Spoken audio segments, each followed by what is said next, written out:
Punjabi coaching देख रहे सारे दर्शकों का हार्दिक स्वागत। दोस्तों अज असी एक बहुत इंपॉर्टेंट विषय पर गलबात करन जा रहे हैं। उस तो पहला मेरे तुहानूं दो सवाल है कि की तुसी भी उन्हां विद्यार्थियों विचों आ जिन्हां ने पंजाब भर दे विच भारत भर दे विच हुंदे बहुत सारे कॉम्पीटेटिव एग्जाम दिते हैं पर कदे भी उन्हां दा किसी भर्ती दे विच जां किसी पेपर की पास लिस्ट दे विच नंबर नहीं पैंदा, जां तुसी भी उन्हां विद्यार्थियों विचों आ जिन्हां ने मेहनत करन दे विच कोई कमी नहीं छड्डी पर फिर भी उन्हां दे हत्थ हर वारी निराशा पैंदी है। तो ये वीडियो बिल्कुल तुहाडे लई है। जिवें तुसी हैडिंग तो वेख लिया होगा कि अज असी गल करन जा रहे हैं उन्हां गलतियां दी जिहड़ियां गलतियां असी जाणे अनजाणे दे विच कर जाने आ ते जिस दा प्रभाव साडे रिजल्ट ते पैंदा है ते साडे हत्थ निराशा पैंदी है। तुहाडे मन च सवाल आउंदा होगा कि क्यों तुहाडे नाल दे पढ़े ही पहली बार दे विच कोई पेपर नूं क्लीयर कर जांदे आ ते तुसी उन्हां दे बराबर दी मेहनत करन दे बावजूद भी उस पेपर दे विचों 10 15 जां कई वारी तां 1-2 नंबरां करके ही रह जांदे हो। ਤਾਂ ਇਹਦੇ ਪਿੱਛੇ ਕੁਝ ਕਾਰਨ ਪਏ ਹੁੰਦੇ ਆ ਜਿਹੜੇ ਕਿ ਪਾਸ ਹੋਣ ਵਾਲੇ ਜਾਂ ਸਫਲ ਹੋਣ ਵਾਲੇ ਵਿਦਿਆਰਥੀਆਂ ਨੇ ਉਹਨਾਂ ਕਾਰਨਾਂ ਤੇ ਪਹਿਲਾਂ ਹੀ ਘੋਖ ਕਰ ਲਈ ਹੁੰਦੀ ਹੈ ਤੇ ਤੁਸੀਂ ਉਸ ਨੂੰ ਜਾਣਿਆ ਵੀ ਨਹੀਂ ਹੁੰਦਾ। ਤਾਂ ਅਸੀਂ ਗੱਲ ਕਰਾਂਗੇ ਉਹਨਾਂ ਗਲਤੀਆਂ ਬਾਰੇ। ਤਾਂ ਮੈਂ ਤੁਹਾਨੂੰ ਤਾਕੀਦ ਕਰਾਂਗੀ ਕਿ ਇਸ ਵੀਡੀਓ ਨੂੰ ਤੁਸੀਂ ਐਂਡ ਤੱਕ ਵੇਖਿਓ ਕਿਉਂਕਿ ਜਿਹੜੀਆਂ ਇੰਪੋਰਟੈਂਟ ਗੱਲਾਂ ਅੱਜ ਇਸ ਵੀਡੀਓ ਦੇ ਵਿੱਚ ਅਸੀਂ ਡਿਸਕਸ ਕਰਨ ਜਾ ਰਹੇ ਹਾਂ ਉਹਨਾਂ ਦਾ ਤੁਹਾਡੇ ਹਰ ਪੇਪਰ ਦੀ ਤਿਆਰੀ ਤੇ ਬਹੁਤ ਜ਼ਿਆਦਾ ਪ੍ਰਭਾਵ ਪਵੇਗਾ। क्योंकि पंजाबी कोचिंग चैनल का इको एक मकसद है कि साडू सुनने वाले जां साडे सिखियार्थियों का पेपर बहुत जल्द क्लीयर होवे ते उन्हां दी तैयारी बहुत सफिशेंट होवे ताकि वो पूरे कॉन्फिडेंस के नाल एग्जामिनेशन हाल दे विच पहुंचण। तां जिहड़ियां मैं अज गलतियां गिणावांगी उन्हां गलतियां नूं नोट करियो ते अपनी पड़ताल करियो कि की तुसीं उन्हां गलतियां दे विचों कोई गलती कर रहे हो, जेकर हाँ तां उन्हां नूं असीं हल करना भी सुझावांगे। तां सब तो पहली साडी गलती हो जाती है जिहड़ी साडे विद्यार्थी करदे आ वो है सीरीयस ना होना। दोस्तों मैं एक एग्जाम्पल नाल गल करांगी कि जिवें यूजीसी नैट का पेपर है क्योंकि साडे विद्यार्थियों के मन दे विच ये गल पई है कि यूजीसी नैट का पेपर जिहड़ा हर 6 महीने बाद आ जाना हुंदा है। इस करके असीं आपदे माइंड नूं किते ना किते रिलैक्स कर लैंदे आ कि चलो कोई गल नहीं, जे इस जून दे विच नहीं होया तां असीं दसंबर च कर लवांगे, जे दसंबर च ना होया तां फिर इस तो अगली जून दे विच कर लवांगे। तां इहदा मतलब जदों तुहाडे मन दे विच ये गल पक्की धारी नहीं हुई कि तुसी इस पेपर नूं इसे अटैम्प्ट दे विच पास करना है तो तुहाडा जिहड़ा सबकॉन्शियस माइंड आ वो इन्नी ज़्यादा पावर रखदा है कि वो तुहाडी जिहड़ी तैयारी है बिल्कुल ढिल्ली पा दूगा। एक किताब है the power of your subconscious mind, मैं तुहानूं सारिआं नूं पढ़न दी भी ताकीद करदी हां कि तुसी उस किताब नूं पढ़िओ, तुसी जान सकोगे कि तुहाडा सबकॉन्शियस माइंड तुहाडीआं रोज़ाना जिंदगी दीआं एक्टिविटीआं ते किस तरह प्रभाव पाउंदा है। जेकर तुसी आपदे मन नूं इस गल नाल रिलैक्स करता कि चलो कोई गल नहीं, जे इस बार नहीं होया तो अगली बार हो जाऊगा, तो तुहाडा जिहड़ा पूरा शरीर है तुहाडी पूरी जिंदगी की रूटीन है वो सारी बदल जूगी क्योंकि तुहाडी बॉडी नूं तुहाडे माइंड नूं सबकॉन्शियस माइंड चला रहा है। इस करके तो दूजी गल हुंदी है कई विद्यार्थियों के कोले प्लान बी हुंदा है। ठीक है, वेखण सुणन तो प्लान बी बहुत चंगा लगता है कि चलो जी जे तुसी प्लान ए दे विच सफल ना होए तो प्लान बी हैगा। जिवें कि बहुत सारे विद्यार्थी जिन्होंने MA की हुई है नाल BEd की हुई है उन्होंने कोले प्लान बी बहुत तकड़ा हुंदा है कि जेकर मेरा नैट ना पास होया तो मेरा मास्टर कैडर हो जाऊगा, जे मास्टर कैडर ना होया तो चलो मेरा नैट हो जाऊगा। तो ये प्लान बी एक वधिया गल होण दे नाल नाल कई बारी तुहाडे लई खतरनाक बन जाता है क्योंकि तुसीं जदों प्लान ए की तैयारी कर रहे हो तो तुहाडा जिहड़ा सबकॉन्शियस माइंड है तुहाडा जिहड़ा पिछला मन है वो तुहानूं की कहूगा कि कोई नहीं, जे इत्थे नहीं तो उत्थे सही। तो ये थोड़ी डेडिकेशन दे विच कमी आउंदी है। दुनिया भर का चाहे कोई भी पेपर है, चाहे सब इंस्पैक्टर का पेपर है, चाहे हुण स्टैनो का पेपर होण जा रहा है, चाहे ETT का पेपर जिहड़ा होण जा रहा है, चाहे वो नैट का पेपर है, चाहे मास्टर कैडर का पेपर है, तुसी जिहड़ा पेपर देना तुहाडे कमरे की कंध दे उत्ते उस पेपर का नाम लिख के ये लिखिया होना चाहिए कि इसनूं मैं क्लीयर करना ही करना है। कहंदे आ कि फोकस करन दा सब तो जिहड़ा सही तरीका हुंदा है कि तुसी एक चीज़ नूं हाँ कहनी है ते बाकी 99 चीज़ां नूं तुसी ना कहनी है। ਜਦੋਂ ਤੁਸੀਂ ਨੈਟ ਦੇ पेपर ਨੂੰ हाँ कहोगे तो 99 चीज़ों ना करनी पऊगी, ਤੁਹਾਨੂੰ सीरीयस होना पऊगा क्योंकि जेकर तुसी सही समय ते सही काम नहीं करते, सही समय ते सही प्लान बना के काम नहीं कर रहे तो यदा मतलब है कि तुसी सही थां ते कदे भी नहीं पहुँचोगे। तुहाडे आस पास बहुत सारे निराश होए नौजवान तुहानूं मिल जाणगे जिन्हां दी उम्र अज 35 तो प्लस हो चुकी है तो उन्हां तो कोई भी कॉम्पीटेटिव एग्जाम नहीं लंघिया। मैं कदे भी उन्होंने शक नहीं कर रही कि उन्होंने मेहनत नहीं की होगी, मेहनत की होगी पर सियाणे कहते हैं कि वेले दे काम ते कवेले दीयां टक्करां हो जांदियां। ਜੇਕਰ ਅਸੀਂ ਸੁਬਾਹ ਵਾਲਾ ਕੰਮ ਸ਼ਾਮ ਤੇ ਪਾਵਾਂਗੇ ਤੇ ਉਦੋਂ ਨੂੰ ਹਨੇਰਾ ਵੀ ਹੋ ਜਾਂਦਾ ਤੇ ਸਾਡੇ ਸਰੀਰ ਦੀ એનર્ਜੀ ਵੀ ਘਟ ਜਾਂਦੀ ਹੈ। ਬਿਲਕੁਲ ਇਸੇ ਤਰ੍ਹਾਂ ਸਾਡੇ ਨੌਜਵਾਨਾਂ ਦੇ ਨਾਲ ਵਾਪਰਦਾ ਹੈ। ਇਸ ਲਈ ਜਿਹੜੀ ਪਹਿਲੀ ਗਲਤੀ ਹੈ ਕਿ ਸੀਰੀਅਸ ਨਾ ਲੈਣਾ, ਇਸ ਗਲਤੀ ਨੂੰ ਤੁਸੀਂ ਅੱਜ ਹੀ ਅਵੋਇਡ ਕਰੋ। ਜੇਕਰ ਤੁਹਾਡਾ ਮਨ ਤੁਹਾਨੂੰ ਬਹਾਨੇ ਦੇ ਰਿਹਾ ਹੈ ਕਿ ਮੇਰੇ ਕੋਲ ਟਾਈਮ ਨਹੀਂ ਹੈ ਜਾਂ ਮੈਂ ਉਸ ਜਿੰਨਾ ਨਹੀਂ ਪੜ੍ਹ ਸਕਦਾ ਜਿੰਨਾ ਫਲਾਨੀ ਕੁੜੀ ਜਾਂ ਫਲਾਨਾ ਮੁੰਡਾ ਸਾਡੀ ਕਲਾਸ ਦਾ ਪੜ੍ਹ ਲੂਗਾ, ਤਾਂ ਇਹਦਾ ਮਤਲਬ ਤੁਸੀਂ ਨੁਕਸਾਨ ਫਲਾਨੇ ਮੁੰਡੇ ਜਾਂ ਫਲਾਨੀ ਕੁੜੀ ਦਾ ਨਹੀਂ ਕਰ ਰਹੇ, ਨੁਕਸਾਨ ਤੁਸੀਂ ਆਪਣਾ ਕਰ ਰਹੇ ਆ। ਸੋ ਤੋਂ ਇਸ ਲਈ ਆਪਦੇ ਮਨ ਨਾਲ ਅੱਜ ਹੀ ਸਮਝੌਤਾ ਕਰੋ, ਅੱਜ ਹੀ ਆਪਦੇ ਮਨ ਨੂੰ ਸਿਖਾਓ ਕਿ ਤੁਹਾਡੇ ਲਈ ਪੇਪਰ ਕਿਉਂ ਜ਼ਰੂਰੀ ਆ। ਹਾਂ, ਜਾਂਦੇ ਜਾਂਦੇ ਮੈਂ ਇਸ ਗਲਤੀ ਨੂੰ ਸੁਧਾਰਨ ਦਾ ਇੱਕ ਹੱਲ ਤੁਹਾਨੂੰ ਦੇ ਦਿੰਦੀ ਆ ਕਿ ਤੁਸੀਂ ਆਪਦੇ ਕਮਰੇ ਦੇ ਵਿੱਚ ਜਿੱਥੇ ਵੀ ਤੁਸੀਂ ਬਹਿ ਕੇ ਪੜ੍ਹਦੇ ਹੋ ਉੱਥੇ ਇੱਕ ਪਰਚੀ ਤੇ ਲਿਖ ਕੇ ਲਾਓ ਕਿ ਇਹ ਪੇਪਰ ਪਾਸ ਕਰਨਾ ਤੁਹਾਡੇ ਲਈ ਕਿਉਂ ਜ਼ਰੂਰੀ ਹੈ। ਇਸ ਪੇਪਰ ਦਾ ਤੁਹਾਡੀ ਜ਼ਿੰਦਗੀ ਤੇ, ਤੁਹਾਡੀ ਮਾਂ-ਬਾਪ ਤੇ, ਤੁਹਾਡੇ ਕਰੀਅਰ ਤੇ ਕੀ ਅਸਰ ਪੈਣ ਵਾਲਾ ਹੈ, ਤਾਂ ਨਿਸ਼ਚਿਤ ਰੂਪ ਦੇ ਵਿੱਚ ਹੀ ਤੁਹਾਡਾ ਮਨ ਤੁਹਾਨੂੰ ਸੀਰੀਅਸ ਕਰੇਗਾ। ਤੇ ਇੱਕ ਹੋਰ ਗੱਲ ਮੈਂ ਅਕਸਰ ਹੀ ਆਪਣੇ ਦੋਸਤਾਂ ਨਾਲ ਅਸੀਂ ਕਰਦੇ ਹੁੰਦੇ ਆ ਕਿ ਤੁਸੀਂ 20-25 ਸਾਲ ਪੜ੍ਹਾਈ ਕੀਤੀ ਹੈ, ਉਹ 20-25 ਸਾਲ ਨੂੰ ਤੁਸੀਂ ਇਸ ਤਰ੍ਹਾਂ ਮੰਨ ਲਓ ਜਿਵੇਂ ਅਸੀਂ ਰਾਤ ਨੂੰ ਦੁੱਧ ਨੂੰ ਜਾਗ ਲਾ ਕੇ ਪੈਂਦੇ ਹਾਂ, ਤਾਂ ਅਸੀਂ 12 ਘੰਟੇ ਉਡੀਕਦੇ ਹਾਂ। ਇਸ ਤੋਂ ਬਾਅਦ ਜਦੋਂ ਦਹੀਂ ਜੰਮਦਾ ਤਾਂ ਉਸ ਨੂੰ ਅਸੀਂ ਜੇਕਰ ਖਾਈਏ ਹੀ ਨਾ ਜਾਂ ਡੋਲ ਦਈਏ ਜਾਂ ਪਿਆ ਰਹਿਣ ਦਈਏ ਤਾਂ ਉਹਦਾ ਕੋਈ ਫਾਇਦਾ ਨਹੀਂ ਹੁੰਦਾ। ਬਿਲਕੁਲ ਉਸੇ ਤਰ੍ਹਾਂ 20-25 ਸਾਲਾਂ ਦੀ ਪੜ੍ਹਾਈ ਨੂੰ ਜੇਕਰ ਤੁਸੀਂ ਖਾਧਾ ਹੀ ਨਾ, ਉਸ ਨੂੰ ਰਿੜਕਿਆ ਹੀ ਨਾ, ਉਸ ਦੇ ਵਿੱਚੋਂ ਮਲਾਈ ਕੱਢ ਕੇ ਤੁਸੀਂ ਕੋਈ ਪੇਪਰ ਹੀ ਪਾਸ ਨਾ ਕੀਤਾ, ਤਾਂ ਵਾਕਈ ਇਹ ਨਿਰਾਸ਼ਾ ਜਾਊਗੀ ਤੇ ਪੂਰੇ ਸਮਾਜ 'ਚ ਮੈਸੇਜ ਵੀ ਜਾਂਦਾ ਕਿ ਅੱਜ ਕੱਲ੍ਹ ਵੱਡੀ ਪੜ੍ਹਾਈ ਕਰਨ ਦਾ ਕੋਈ ਫਾਇਦਾ ਨਹੀਂ। ਦੂਜੀ ਜਿਹੜੀ ਵੱਡੀ ਮਿਸਟੇਕ ਤੁਸੀਂ ਕਰਦੇ ਹੋ, ਵੱਡੀ ਗਲਤੀ ਕਰਦੇ ਹੋ, ਉਹ ਹੈ ਪਲਾਨ ਨਾ ਬਣਾਉਣਾ। ਅੰਗਰੇਜ਼ੀ ਦੇ ਪ੍ਰਸਿੱਧ ਚਿੰਤਕ ਬੈਂਜਾਮਿਨ ਫਰੈਂਕਲਿਨ ਦੀ ਇੱਕ ਲਾਈਨ ਮੈਨੂੰ ਚੇਤੇ ਆ ਰਹੀ ਹੈ। ਉਹ ਕਹਿੰਦੇ ਆ ਕਿ ਜੇਕਰ ਤੁਸੀਂ ਪਲਾਨ ਬਣਾਉਣ ਦੇ ਵਿੱਚ ਫੇਲ ਹੋ ਗਏ ਤਾਂ ਇਹਦਾ ਮਤਲਬ ਤੁਸੀਂ ਫੇਲ ਹੋਣ ਦਾ ਪਲਾਨ ਬਣਾ ਲਿਆ ਏ। ਤਾਂ ਦੋਸਤੋ, ਦੁਨੀਆ ਦੇ ਵਿੱਚ ਭਲਾ ਨਿੱਕੇ ਤੋਂ ਨਿੱਕਾ ਤੇ ਭਲਾ ਵੱਡੇ ਤੋਂ ਵੱਡਾ ਟਾਸਕ ਹੋਵੇ, ਜੇਕਰ ਤੁਸੀਂ ਪਲਾਨ ਬਣਾ ਕੇ ਉਸ ਨੂੰ ਨਹੀਂ ਕਰ ਰਹੇ ਤਾਂ ਇਹਦਾ ਮਤਲਬ ਤੁਸੀਂ ਪਲਾਨ ਬਣਾਉਣ ਵਾਲੇ ਲੋਕਾਂ ਦੇ ਮੁਕਾਬਲੇ ਘੱਟ ਸਫਲ ਹੋਵੋਗੇ ਜਾਂ ਬਿਲਕੁਲ ਅਸਫਲ ਹੋ ਜਾਓਗੇ। ਇੱਕ ਉਦਾਹਰਨ ਹੈ ਸਾਡੇ ਕੋਲੇ, ਸਾਨੂੰ ਪਤਾ ਕਿ UGC ਨੈਟ ਦੇ ਪੇਪਰ ਦੇ ਵਿੱਚ ਸੂਫੀ ਕਾਵ, ਬੀਰ ਕਾਵ, ਕਿੱਸਾ ਕਾਵ, ਆਧੁਨਿਕ ਸਾਹਿਤ ਸਾਰਾ, ਇਸ ਤੋਂ ਇਲਾਵਾ ਲੋਕ ਧਾਰਾ, ਸੱਭਿਆਚਾਰ, ਇਸ ਤਰ੍ਹਾਂ ਦੇ ਜਿਹੜੇ ਆ ਟੌਪਿਕ ਆਉਣੇ ਆ। ਤਾਂ ਜੇਕਰ ਕੋਈ ਵਿਦਿਆਰਥੀ ਸੂਫੀ ਕਾਵ ਨੂੰ ਲੈ ਕੇ ਪੜ੍ਹਨ ਬਹਿ ਜਾਵੇ, ਉਸ ਨੂੰ ਬਹੁਤ ਇੰਟਰਸਟਿੰਗ ਲੱਗੇ ਉਹ ਸੂਫੀ ਕਾਵ, ਤੇ ਉਹ ਪੂਰਾ ਮਹੀਨਾ ਜਿਹੜਾ ਹੈ ਉਹ ਸੂਫੀ ਕਾਵ ਤੇ ਹੀ ਲਾ ਦੇਵੇ ਜਾਂ 15 ਦਿਨ ਹੀ ਸੂਫੀ ਕਾਵ ਤੇ ਲਾ ਦੇਵੇ, ਤਾਂ ਕੀ ਇਹ ਉਹਦੀ ਅਕਲ ਵਾਲੀ ਗੱਲ ਹੋਊਗੀ? ਬਿਲਕੁਲ ਨਹੀਂ। ਇਸ ਦੀ ਬਜਾਏ ਜੇਕਰ ਉਸਨੇ ਪਲਾਨ ਬਣਾਇਆ ਹੋਵੇ ਕਿ ਹਾਂਜੀ ਮੈਂ ਜਿਹੜਾ ਸੁਬਾਹ ਦੇ ਸਮੇਂ ਉਹ ਸੂਫੀ ਕਾਵ ਪੜ੍ਹੂੰਗਾ ਤੇ ਦੁਪਹਿਰ ਦੇ ਸਮੇਂ ਮੈਂ ਕੀ ਹੈ ਗੁਰਮਤ ਕਾਵ ਪੜ੍ਹੂੰਗਾ, ਤੇ ਇਸ ਤੋਂ ਬਾਅਦ ਜਿਹੜਾ ਸ਼ਾਮ ਦਾ ਸਮਾਂ ਹੋਊਗਾ ਉਦੋਂ ਮੈਂ ਬੀਰ ਕਾਵ ਪੜ੍ਹੂੰਗਾ, ਤੇ ਫਿਰ ਜਦੋਂ ਰਾਤ ਦੇ ਸਮੇਂ ਮੈਂ ਪੜ੍ਹਨ ਬੈਠੂੰਗਾ ਤਾਂ ਮੈਂ ਦੁਹਰਾਈ ਕਰੂੰਗਾ। ਠੀਕ ਹੈ, ਤਾਂ ਇਹਦੇ ਨਾਲ ਕੀ ਹੋਇਆ ਕਿ ਤੁਸੀਂ ਇੱਕ ਦਿਨ ਦੇ ਵਿੱਚ 3 ਟੌਪਿਕ ਕਵਰ ਕਰੋਗੇ, ਕਿਉਂਕਿ ਪੇਪਰ ਦੇ ਵਿੱਚ ਜਿਹੜਾ ਪ੍ਰਸ਼ਨ ਹੈ ਉਹ ਤੁਹਾਨੂੰ ਸੂਫੀ ਕਾਵ ਦੇ ਵਿੱਚੋਂ ਵੀ ਆਉਣਾ ਹੈ, ਗੁਰਮਤ ਕਾਵ ਦੇ ਵਿੱਚੋਂ ਵੀ ਆਉਣਾ, ਬੀਰ ਕਾਵ ਦੇ ਵਿੱਚੋਂ ਵੀ ਆਉਣਾ। ਤਾਂ ਫਿਰ ਪਲਾਨ ਬਣਾਉਣ ਦੇ ਨਾਲ ਤੁਸੀਂ ਸਾਰੀਆਂ ਚੀਜ਼ਾਂ ਨੂੰ ਵੰਡ ਕੇ ਪੜ੍ਹ ਲਿਆ, ਤੇ ਬਿਨਾਂ ਪਲਾਨ ਤੋਂ ਤੁਸੀਂ ਸੂਫੀ ਕਾਵ ਨੂੰ ਸਿਰਫ ਰੱਟੇ ਲਾਏ ਗਏ ਜਾਂ ਉਸ ਨੂੰ ਇੰਜੋਏ ਕਰੀ ਗਏ, ਲੇਕਿਨ ਪੇਪਰ ਦੇ ਵਿੱਚ ਉਹਦੇ ਨਾਲ ਸੰਬੰਧਿਤ ਪ੍ਰਸ਼ਨ ਸਿਰਫ 4-5 ਹੀ ਆਉਣੇ ਆ। ਤਾਂ ਇਹਦਾ ਮਤਲਬ ਪਲਾਨ ਬਣਾਉਣ ਦੀ ਬਹੁਤ ਜ਼ਿਆਦਾ ਲੋੜ ਹੈ। ਦੂਜੀ ਗੱਲ ਇਹ ਹੁੰਦੀ ਹੈ ਕਿ ਸਾਨੂੰ ਵਿਦਿਆਰਥੀ ਸਾਥੀ ਅਕਸਰ ਫੋਨ ਕਰਦੇ ਆ ਕਿ ਹੁਣ ਪੇਪਰ ਦੇ ਵਿੱਚ ਮਹੀਨਾ ਰਹਿ ਗਿਆ, ਕੀ ਮੈਂ ਪੇਪਰ ਪਾਸ ਕਰ ਜਾਊਂਗਾ? ਤਾਂ ਮੈਂ ਆਪਦੇ ਐਕਸਪੀਰੀਅੰਸ ਤੋਂ ਉਹਨਾਂ ਨੂੰ ਬਿਲਕੁਲ ਫਰੈਂਕਲੀ ਇਹ ਕਹਿਣੀ ਹੁੰਦੀ ਹੈ ਕਿ ਤੁਸੀਂ ਨਹੀਂ ਕਰ ਸਕੋਗੇ ਜੇਕਰ ਤੁਸੀਂ ਪਹਿਲਾਂ ਤਿਆਰੀ ਨਹੀਂ ਕੀਤੀ ਹੈ। UGC ਨੈਟ ਦਾ ਪੇਪਰ ਜਿਹੜਾ ਉਹ 6 ਮਹੀਨਿਆਂ ਦੀ ਤਿਆਰੀ ਦੀ ਮੰਗ ਕਰਦਾ ਹੈ। ਬਿਲਕੁਲ ਇਸੇ ਤਰ੍ਹਾਂ ਜਿਹੜੇ ਕਈ ਹੋਰ ਪੇਪਰ ਸਾਡੇ ਕੰਪੀਟੀਟਿਵ ਐਗਜ਼ਾਮਸ ਹੋ ਰਹੇ ਆ, ਚਾਹੇ ਉਹ UPSC ਹੈ, ਚਾਹੇ ਉਹ PCS ਦਾ ਪੇਪਰ ਹੈ, ਚਾਹੇ ਹੁਣ ਸਬ ਇੰਸਪੈਕਟਰ ਦਾ ਪੇਪਰ ਆਉਣ ਵਾਲਾ ਹੈ, ਤਾਂ ਉਹਦੇ ਵਿੱਚ ਕੀ ਹੈ ਕਿ ਹਜੇ ਤੱਕ ਜਿਵੇਂ ਉਸਦਾ ਨੋਟੀਫਿਕੇਸ਼ਨ ਨਹੀਂ ਆਇਆ ਹੈਗਾ, ਤਾਂ ਜਿਹੜੇ ਸੀਰੀਅਸ ਸਟੂਡੈਂਟ ਹੋਣਗੇ ਉਹ ਅੱਜ ਤੋਂ ਹੀ ਆਪਦਾ 6 ਮਹੀਨਿਆਂ ਦਾ ਸਟੱਡੀ ਪਲਾਨ ਬਣਾ ਕੇ ਬੈਠਣਗੇ ਕਿ ਮੈਂ ਕਿਹੜੇ ਮਹੀਨੇ ਦੇ ਵਿੱਚ ਕਿੰਨੇ % ਸਿਲੇਬਸ ਜਿਹੜਾ ਹੈ ਉਹ ਕਵਰ ਕਰ ਚੁੱਕਿਆ ਹੋਊਗਾ। ਤਾਂ ਤੁਸੀਂ ਦੋਸਤੋ ਕਦੇ ਵੀ ਨੋਟੀਫਿਕੇਸ਼ਨ ਦੀ ਉਡੀਕ ਨਾ ਕਰੋ, ਕਿਉਂਕਿ ਜਿਹੜੇ ਪੇਪਰਾਂ ਦਾ ਸਾਨੂੰ ਪਤਾ ਹੀ ਹੈ ਕਿ ਸਰਕਾਰ ਹਰ ਸਾਲ ਇਹ ਪੇਪਰ ਲੈਂਦੀ ਹੀ ਲੈਂਦੀ ਹੈ, NTA ਨੇ ਇਹ ਵਾਲਾ ਪੇਪਰ ਲੈਣਾ ਹੀ ਲੈਣਾ, ਤਾਂ ਉਹਦੇ ਲਈ ਤੁਹਾਨੂੰ ਕਿਸੇ ਨੋਟੀਫਿਕੇਸ਼ਨ ਦੀ ਲੋੜ ਨਹੀਂ ਹੋਣੀ ਚਾਹੀਦੀ। ਉਹਦੇ ਲਈ ਤੁਹਾਨੂੰ ਸੈਲਫ ਮੋਟੀਵੇਸ਼ਨ ਚਾਹੀਦੀ ਹੈ, ਤੁਹਾਨੂੰ ਪਤਾ ਹੋਣਾ ਚਾਹੀਦਾ ਕਿ ਤੁਸੀਂ ਉਹ ਪੇਪਰ ਕਿਉਂ ਪਾਸ ਕਰਨਾ।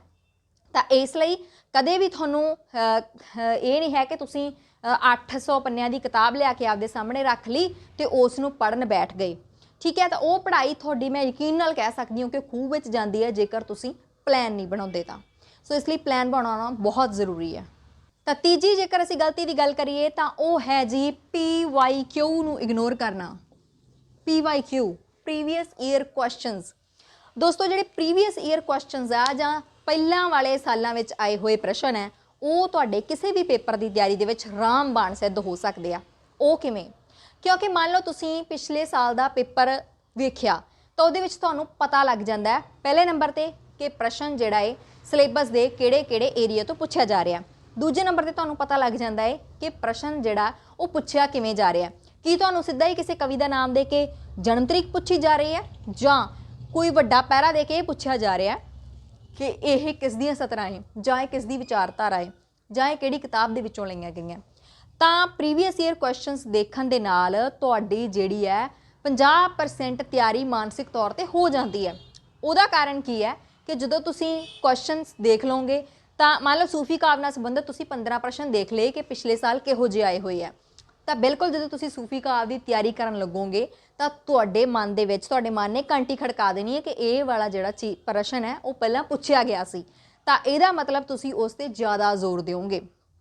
एक होर तुहानूं फायदा हुंदा प्रीवियस ईयर क्वेश्चनस का वो ये है कि तुहानूं पता लग जाता कि किहड़ी चीज़ नूं असीं छड्ड सकदे हां किहड़ी चीज़ सानूं ज़्यादा पढ़नी चाहिदी है। हो सकदा तुसीं प्रीवियस ईयर क्वेश्चनस देखे बिना बहुत स्टडी कर रहे हो बहुत मेहनत कर रहे हो पर तुसीं मेहनत वो कर रहे हो जिहड़ा कि पिछले 10 सालों के कदे पुछया ही नहीं गया। इसलिए ये बहुत जरूरी है कि तुसीं प्रीवियस ईयर क्वेश्चनस पेपर आपदे मूहरे रखो। दूजी इहदा फायदा ये हो जाता है कि तुसीं मान लो बहुत सारी महीने की तैयारी कर ली है तो प्रीवियस ईयर क्वेश्चनस नूं हल करो। हल करन नाल तुहानूं टाइम मैनेजमेंट पता लगूगी कि तुसीं किन्ने चिर पेपर हल कर सकते हो तो दूजा तुहाडी दोहराई हो जूगी। इसलिए कदे भी प्रीवियस ईयर क्वेश्चनस नूं इग्नोर ना करो। दोस्तों चौथी जिहड़ी सब तो वड्डी गलती तुसीं करदे हो वो है किताबां नूं इग्नोर करना। हुण किताबां नूं इग्नोर करन दा की भाव है। बहुत सारे विद्यार्थियों का मैनूं फोन आउंदा कि मैम की तुसीं नोट्स बनाए हुए है जेकर बनाए हुए तो सानूं दे दो। इस तरह मेरे नाल दे पढ़दे दोस्तां दे भी इस तरह के मैनूं फोन मैसेज आउंदे रहिंदे आ। तां इहदे विच मैं हमेशा उन्हां नूं ना कहनी हुंदी आ। कारण की है कि जदों तुसीं किसी पेपर की तैयारी करन लगना ਤਾਂ ਸਾਨੂੰ ਉਸ ਨਾਲ ਸੰਬੰਧਿਤ ਪ੍ਰਮਾਣਿਤ ਅਧਿਆਪਕਾਂ ਦੀਆਂ ਲਿਖੀਆਂ ਹੋਈਆਂ ਵਿਦਵਾਨਾਂ ਦੀਆਂ ਲਿਖੀਆਂ ਹੋਈਆਂ ਕਿਤਾਬਾਂ ਨੂੰ ਪੜ੍ਹਨਾ ਬਹੁਤ ਜ਼ਰੂਰੀ ਹੁੰਦਾ। ਕਿਉਂਕਿ ਸਾਨੂੰ ਇਹ ਲੱਗਦਾ ਹੈ ਕਿ ਉਸ ਵਿਦਿਆਰਥੀ ਨੇ ਜੇਕਰ ਬਹੁਤ ਸੋਹਣੇ ਨੰਬਰ ਲੈ ਕੇ ਨੈਟ ਜਾਂ ਕੋਈ ਵੀ ਪੇਪਰ ਪਾਸ ਕਰ ਲਿਆ ਤਾਂ ਇਹਦਾ ਮਤਲਬ ਸਾਨੂੰ ਵੀ ਉਸੇ ਵਾਲੇ ਨੋਟਸ ਜਿਹੜੇ ਲੈ ਕੇ ਉਹ ਪੜ੍ਹ ਲੈਣਾ ਚਾਹੀਦਾ ਹੈ ਤੇ ਅਸੀਂ ਵੀ ਪਾਸ ਕਰ ਜਾਵਾਂਗੇ। ਬਿਲਕੁਲ ਗਲਤ ਗੱਲ ਹੈ। ਤੁਹਾਨੂੰ ਉਹਨਾਂ ਕਿਤਾਬਾਂ ਨੂੰ ਪੜ੍ਹਨਾ ਚਾਹੀਦਾ ਕਿਉਂਕਿ ਉਹ ਵਾਲੇ ਨੋਟਸ ਵੀ ਉਹਨਾਂ ਨੇ ਉਸੇ ਕਿਤਾਬਾਂ ਤੋਂ ਹੀ ਬਣਾਏ ਹੁੰਦੇ ਆ। ਤੇ ਕਿਤਾਬਾਂ ਪੜ੍ਹਨ ਦਾ ਫਾਇਦਾ ਇਹ ਹੁੰਦਾ ਹੈ ਕਿ ਤੁਸੀਂ ਜਿਹੜੀ ਆ ਓਰੀਜਨਲ ਸਮੱਗਰੀ ਨੂੰ ਪੜ੍ਹ ਰਹੇ ਹੋ। ਕਿਉਂਕਿ ਕਿਸੇ ਦੇ ਨੋਟਸ ਦੇ ਵਿੱਚ ਕੋਈ ਗਲਤੀਆਂ ਵੀ ਹੋ ਸਕਦੀਆਂ। ਜੇ ਮੰਨ ਲਓ ਕਿਸੇ ਦੇ ਬਣਾਏ ਹੋਏ ਨੋਟਸ ਦੇ ਵਿੱਚ ਇੱਕ ਵੀ ਗਲਤੀ ਹੋਈ ਤੇ ਉਸ ਨੂੰ ਤੁਸੀਂ ਯਾਦ ਕਰ ਲਿਆ ਤੇ ਉਹੀ ਪੇਪਰ ਦੇ ਵਿੱਚ ਆ ਗਿਆ ਤਾਂ ਤੁਹਾਡਾ 1 ਨੰਬਰ ਕੱਟਿਆ ਜਾਊਗਾ। ਤੇ ਮੰਨ ਲਓ ਤੁਸੀਂ 1 ਨੰਬਰ ਪਿੱਛੇ ਕਿਸੇ ਭਰਤੀ ਦੇ ਵਿੱਚੋਂ ਰਹਿ ਗਏ ਜਾਂ 1 ਨੰਬਰ ਪਿੱਛੇ ਤੁਹਾਡਾ ਕੋਈ ਪੇਪਰ ਪਾਸ ਹੋਣੋਂ ਰਹਿ ਗਿਆ ਤਾਂ ਇਸ ਦਾ ਪਛਤਾਵਾ ਤੁਹਾਨੂੰ ਜ਼ਿੰਦਗੀ ਭਰ ਰਹੂਗਾ। ਇਸ ਲਈ ਓਰੀਜਨਲ ਸਮੱਗਰੀ ਤੱਕ ਪਹੁੰਚੋ। ਘੱਟ ਪੜ੍ਹ ਲਵੋ ਥੋੜ੍ਹੀਆਂ ਕਿਤਾਬਾਂ ਪੜ੍ਹ ਲਵੋ ਲੇਕਿਨ ਤੁਸੀਂ ਕੁਆਲਿਟੀ ਨੂੰ ਜਿਹੜਾ ਹੈ ਉਹ ਕਦੇ ਵੀ ਇਗਨੋਰ ਨਾ ਕਰੋ। ਜੇ ਤੁਸੀਂ 10 ਕਿਤਾਬਾਂ ਦੀ ਥਾਂ ਤੇ 5 ਕਿਤਾਬਾਂ ਵੀ ਪੜ੍ਹ ਲਓਗੇ ਲੇਕਿਨ ਬਹੁਤ ਧਿਆਨ ਨਾਲ ਪੜ੍ਹ ਲਓਗੇ ਪ੍ਰਮਾਣਿਤ ਕਿਤਾਬਾਂ ਪੜ੍ਹ ਲਓਗੇ ਕੁਛ ਆਪਦੇ ਅਧਿਆਪਕਾਂ ਦੀ ਸਲਾਹ ਨਾਲ ਪੜ੍ਹ ਲਓਗੇ ਤਾਂ ਉਸ ਦਾ ਤੁਹਾਨੂੰ ਬਹੁਤ ਜ਼ਿਆਦਾ ਫਾਇਦਾ ਹੋਊਗਾ। ਰਿਪੀਟਡਲੀ ਵੀ ਪੜ੍ਹ ਸਕੋਗੇ। ਮੰਨ ਲਓ 10 ਨਹੀਂ ਪੜ੍ਹ ਰਹੇ 5 ਪੜ੍ਹ ਰਹੇ ਹੋ ਪਰ 5 ਨੂੰ ਤੁਸੀਂ 2 ਵਾਰੀ ਪੜ੍ਹ ਰਹੇ ਹੋ ਤਾਂ ਇਹਦਾ ਮਤਲਬ ਉਹ ਗੱਲਾਂ ਤੁਹਾਡੇ ਦਿਮਾਗ ਦੇ ਵਿੱਚ ਬੈਠ ਜਾਣਗੀਆਂ। ਕਦੇ ਵੀ ਕਿਤਾਬਾਂ ਨੂੰ ਇਗਨੋਰ ਕਰਨ ਦੀ ਗਲਤੀ ਨਾ ਕਰੋ ਕਿਉਂਕਿ ਕਿਤਾਬਾਂ ਜਿਹੜੀਆਂ ਹੈ ਪਹਿਲੀ ਗੱਲ ਪ੍ਰਮਾਣਿਤ ਹੋਣੀਆਂ ਚਾਹੀਦੀਆਂ। ਜੇਕਰ ਉਹ ਪ੍ਰਮਾਣਿਤ ਦਾ ਮਤਲਬ ਇਹ ਹੈ ਕਿ ਉਹ ਬਹੁਤ ਹੀ ਮਿਹਨਤ ਨਾਲ ਬਹੁਤ ਹੀ ਖੋਜ ਦੇ ਨਾਲ ਲਿਖੀਆਂ ਗਈਆਂ ਹੈ ਤਾਂ ਇਸ ਕਰਕੇ ਉਹ ਤੁਹਾਨੂੰ ਜ਼ਰੂਰ ਫਾਇਦਾ ਦੇਣਗੀਆਂ। ਬਹੁਤ ਸਾਰੇ ਵਿਦਿਆਰਥੀ ਸਾਥੀਆਂ ਨੂੰ ਲੱਗਦਾ ਹੁੰਦਾ ਕਿ ਕਿਤਾਬਾਂ ਪੜ੍ਹਨਾ ਉਹਨਾਂ ਲਈ ਔਖਾ ਹੈ ਤਾਂ ਦੋਸਤੋ ਜੇਕਰ ਤੁਸੀਂ ਆਪਣੇ ਆਪ ਲਈ ਔਖੀਆਂ ਚੀਜ਼ਾਂ ਨਹੀਂ ਕਰ ਸਕਦੇ ਤਾਂ ਇਹਦਾ ਮਤਲਬ ਤੁਸੀਂ ਕਿਸੇ ਦਾ ਵੀ ਕੋਈ ਭਲਾ ਨਹੀਂ ਕਰ ਸਕਦੇ।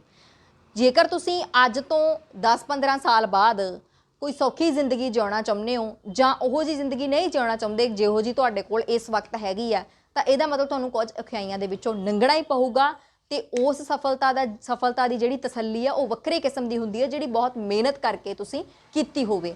ਇਸ ਲਈ ਤੁਹਾਨੂੰ ਆਪਦੇ ਸਿਟਿੰਗ ਪਲਾਨਸ ਤੁਹਾਨੂੰ ਆਪਣੀਆਂ ਕਿਤਾਬਾਂ ਤੁਹਾਨੂੰ ਆਪਣਾ ਮਟੀਰੀਅਲ ਜਿਹੜਾ ਹੈ ਉਹ ਬਹੁਤ ਚੂਜ਼ੀ ਹੋ ਕੇ ਚੁਣਨਾ ਪਊਗਾ ਤੇ ਉਸ ਨੂੰ ਪੜ੍ਹਨਾ ਵੀ ਪਊਗਾ। ਦੂਜੀ ਗੱਲ ਮੈਂ ਇੱਥੇ ਨਾਲ ਹੀ ਕਰ ਦੇਵਾਂ ਕਿ ਬਹੁਤ ਸਾਰੇ ਵਿਦਿਆਰਥੀਆਂ ਦੇ ਵਿੱਚ ਕਾਪੀ ਕੈਟ ਬਣਨ ਦੀ ਰੁਚੀ ਹੁੰਦੀ ਹੈ।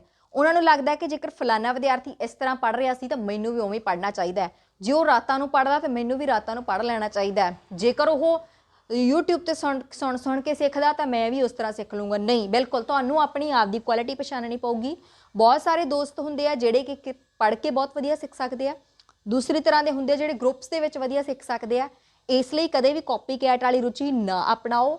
ਤੁਸੀਂ ਆਪਣਾ ਸਵੈ ਪਛਾਣੋ, ਆਪਣਾ ਮੂਲ ਪਛਾਣੋ। ਜਿਵੇਂ ਕਿ ਗੁਰਬਾਣੀ ਵੀ ਕਹਿੰਦੀ ਹੈ ਕਿ ਮਨ ਤੂੰ ਜੋਤ ਸਰੂਪ ਹੈ, ਆਪਣਾ ਮੂਲ ਪਛਾਣ। ਤਾਂ ਸਾਨੂੰ ਆਪਣੇ ਆਪੇ ਦੀ ਪਛਾਣ ਕਰਨੀ ਪਊਗੀ ਕਿ ਅਸੀਂ ਕਿਸ ਤਰ੍ਹਾਂ ਬੈਟਰ ਕਰ ਸਕਦੇ ਹਾਂ, ਕਿਉਂਕਿ ਸਾਡੀ ਹੁਣ ਉਮਰ ਇੰਨੀ ਹੋ ਚੁੱਕੀ ਹੈ ਕਿ ਅਸੀਂ ਇੰਨੇ ਕੁ ਮਚਿਓਰ ਹਾਂ ਕਿ ਅਸੀਂ ਪਛਾਣ ਸਕੀਏ ਕਿ ਸਾਡਾ ਸਟੱਡੀ ਦਾ ਢੰਗ ਕੀ ਹੋ ਸਕਦਾ। ਇਸ ਲਈ ਤੁਹਾਨੂੰ ਇਹਨਾਂ ਚੀਜ਼ਾਂ ਨੂੰ ਪਛਾਣ ਕੇ ਚੱਲਣਾ ਪਊਗਾ। ਕਦੇ ਵੀ ਪੇਪਰਾਂ ਨੂੰ ਜਿਹੜਾ ਹੈ ਤੁਸੀਂ ਉਹ ਹਲਕੇ ਹੱਥੀ ਨਹੀਂ ਲੈਣਾ ਹੈਗਾ, ਕਿਉਂਕਿ ਇਹ ਵੀ ਪੂਰਾ ਇੱਕ ਜ਼ਿੰਦਗੀ ਦੇ ਮਿਸ਼ਨ ਵਾਂਗ ਹੈ। ਕਿਉਂਕਿ ਜਿਸ ਤਰ੍ਹਾਂ ਨੈਟ ਨੂੰ ਪਾਸ ਕਰਨਾ ਜਾਂ ਮਾਸਟਰ ਕੇਡਰ ਨੂੰ ਪਾਸ ਕਰਨਾ, ਇਹ ਜ਼ਿੰਦਗੀ ਦਾ ਬਹੁਤ ਵੱਡਾ ਔਖਾ ਪੁਲ ਪਾਰ ਕਰਨ ਵਾਲੀ ਗੱਲ ਹੈ, ਕਿਉਂਕਿ ਇਸ ਤੋਂ ਬਾਅਦ ਤੁਹਾਡੀ ਜ਼ਿੰਦਗੀ ਤਬਦੀਲ ਹੋ ਜਾਂਦੀ ਹੈ। ਜਿਹੜੇ ਬੱਚੇ ਨੈਟ ਕਰਕੇ JRF ਕਰ ਲੈਂਦੇ ਆ, ਉਹ 5 ਸਾਲਾਂ ਲਈ ਸਰਕਾਰ ਤੋਂ ਉਹਨਾਂ ਨੂੰ ਸਹਾਇਤਾ ਮਿਲਦੀ ਹੈ 35,000 ਰੁਪਇਆ। ਇਸ ਤੋਂ ਬਾਅਦ 40 ਵੀ ਹੋ ਜਾਂਦਾ ਹੈ। ਇਸ ਜੇ ਮਾਸਟਰ ਕੇਡਰ ਪਾਸ ਕਰ ਲੈਂਦੇ ਹੋ ਤੁਸੀਂ ਸਰਕਾਰੀ ਨੌਕਰੀ ਵਾਲੇ ਬਣ ਜਾਂਦੇ ਹੋ। ਜੇ ਕੋਈ ਸਬ ਇੰਸਪੈਕਟਰ ਦਾ ਪੇਪਰ ਪਾਸ ਕਰ ਲੈਂਦੇ ਹੋ ਤਾਂ ਤੁਸੀਂ ਇਸ ਤੋਂ ਬਾਅਦ ਪੂਰੇ ਸਮਾਜ ਦੇ ਵਿੱਚ ਵਿਚਰਨਾ ਹੁੰਦਾ ਹੈ, ਤੁਸੀਂ ਪੁਲਿਸ ਦੀਆਂ ਸੇਵਾਵਾਂ ਦੇਣੀਆਂ ਹੁੰਦੀਆਂ। ਤਾਂ ਇਹਦਾ ਮਤਲਬ ਇਹ ਹੈ ਕਿ ਅਸੀਂ ਇਹਨਾਂ ਪੇਪਰਾਂ ਨੂੰ ਇਗਨੋਰ ਕਰਕੇ ਨਾ ਚੱਲੀਏ ਤੇ ਨਾ ਹੀ ਇਹਨਾਂ ਨੂੰ ਬਹੁਤ ਹਲਕੇ ਹੱਥੀ ਲਈਏ। ਪਲੈਨਿੰਗ ਦੀ, ਕਿਤਾਬਾਂ ਪੜ੍ਹਨ ਦੀ ਹਮੇਸ਼ਾ ਲੋੜ ਰਹੂਗੀ। ਦੋਸਤੋ, ਜਿਹੜੀ ਮੈਂ ਹੁਣ ਗਲਤੀ ਦੀ ਗੱਲ ਕਰਨ ਜਾ ਰਹੀ ਹਾਂ, ਇਹ ਮੈਂ ਬਹੁਤ ਦਾਅਵੇ ਨਾਲ ਕਹਿ ਸਕਦੀ ਹਾਂ ਕਿ ਇਸ ਵੀਡੀਓ ਨੂੰ ਵੇਖ ਰਹੇ ਵਿਦਿਆਰਥੀਆਂ ਦੇ ਵਿੱਚੋਂ 99% ਵਿਦਿਆਰਥੀ ਇਹ ਗਲਤੀ ਕਰਦੇ ਆ। ਤਾਂ ਇਹ ਗਲਤੀ ਹੈਗੀ ਹੈ ਨੋਟਸ ਨਾ ਬਣਾਉਣਾ। ਮੈਂ ਉਹਨਾਂ ਲੋਕਾਂ ਦੇ ਬਹੁਤ ਹੈਰਾਨ ਆ ਜਿਹੜੇ ਕਿ 700-800 ਪੰਨਿਆਂ ਦੀ ਕਿਤਾਬ ਪੜ੍ਹਨ ਦੀ ਹਿੰਮਤ ਰੱਖਦੇ ਆ, ਲੇਕਿਨ 7-8 ਪੰਨਿਆਂ ਦੇ ਵਿੱਚੋਂ ਇੱਕ ਪੇਜ ਵੀ ਨੋਟਸ ਨਾ ਬਣਾਉਣ ਦੀ ਬਲੰਡਰ ਮਿਸਟੇਕ ਕਰ ਦਿੰਦੇ ਆ। ਪਤਾ ਨਹੀਂ ਉਹ ਕਿਸ ਕੌਨਫੀਡੈਂਸ ਦੇ ਨਾਲ ਉਸ ਕਿਤਾਬ ਨੂੰ ਪੜ੍ਹ ਕੇ ਇਹ ਕਹਿ ਪਾਉਣਗੇ ਕਿ ਇਸ ਦੇ ਵਿੱਚੋਂ ਹੁਣ ਕੋਈ ਵੀ ਪ੍ਰਸ਼ਨ ਆ ਜਾਵੇ ਤੇ ਮੈਂ ਉਸ ਨੂੰ ਹੱਲ ਕਰ ਦੇਵਾਂਗਾ। ਦੋਸਤੋ, ਪੇਪਰ ਪਾਸ ਕਰਨਾ ਹੈ ਤਾਂ ਤੁਹਾਨੂੰ ਸੀਰੀਅਸ ਹੋਣਾ ਪਊਗਾ। ਸੀਰੀਅਸ ਹੋਣ ਦੇ ਢੰਗ ਇਹ ਨਹੀਂ ਕਿ ਤੁਸੀਂ ਸਿਰਫ ਟੈਨਸ਼ਨ ਲੈ ਕੇ ਬਹਿ ਜਾਓ, ਬਲਕਿ ਉਹਦੀਆਂ ਕੁਝ ਰਣਨੀਤੀਆਂ ਹੁੰਦੀਆਂ ਤੇ ਜਿਹਦੇ ਵਿੱਚੋਂ ਇਹ ਰਣਨੀਤੀ ਇੱਕ ਰਾਮਬਾਣ ਰਣਨੀਤੀ ਹੈ ਕਿ ਤੁਹਾਨੂੰ ਨੋਟਸ ਬਣਾਉਣੇ ਹੀ ਪੈਣਗੇ। ਤੁਸੀਂ ਕੋਈ ਕਿਤਾਬ ਪੜ੍ਹ ਰਹੇ ਹੋ ਤਾਂ ਉਹਦੇ ਵਿੱਚੋਂ ਤੁਸੀਂ ਨਾਲ ਦੀ ਨਾਲ ਇੰਪੋਰਟੈਂਟ ਜਿਹੜੇ ਉਹਦੇ ਵਿੱਚ ਲਾਈਨਾਂ ਆ ਰਹੀਆਂ ਉਸ ਨੂੰ ਚਾਹੇ ਤੁਸੀਂ ਹਾਈਲਾਈਟ ਕਰੋ। ਹਾਈਲਾਈਟ ਕਰਕੇ ਹੀ ਨਹੀਂ ਛੱਡਣਾ, ਕਿਉਂਕਿ ਇਹ ਵੀ ਇੱਕ ਆਲਸ ਭਰੀ ਗੱਲ ਹੈ ਕਿ ਸਿਰਫ ਹਾਈਲਾਈਟ ਕਰਤਾ ਤੇ ਸਾਡਾ ਜਿਹੜਾ ਗੱਲ ਹੈ ਜਿਹੜੀ ਉਹ ਪੂਰੀ ਹੋ ਗਈ।